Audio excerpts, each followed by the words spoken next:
কইরাছে নবী আসকরণী হায়রে তারাই কেবল হয় নাই দেখা এই না দুনিয়ায় ওরে সেই মতো প্রেমিক আমি হইলাম রে।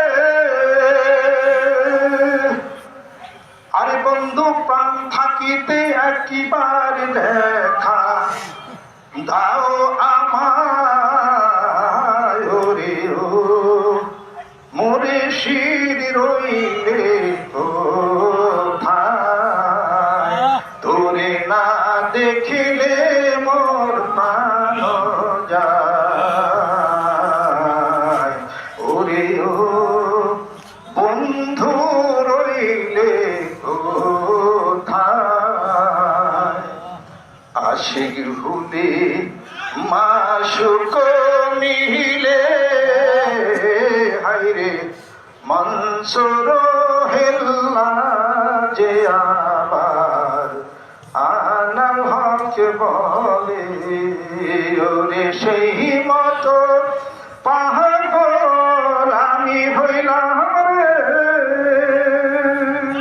আমি বন্ধু দেশ বিদেশে ঘুইরা বেড়াই তার আশায় বন্ধু দেশ বিদেশে ঘুইরা বেড়াই তার আশায় ওরে ও বন্ধু রইলে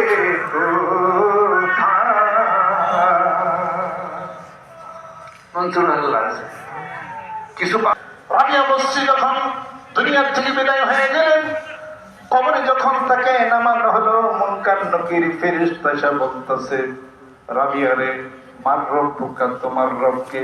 রাবিয়া বলতেছেন তুমি কারা? আমি ফেরেশতা। কি কও? মার রব পোকা। রাবিয়া বসছি বলতেছে আর তুমি কও তোমার রব কি?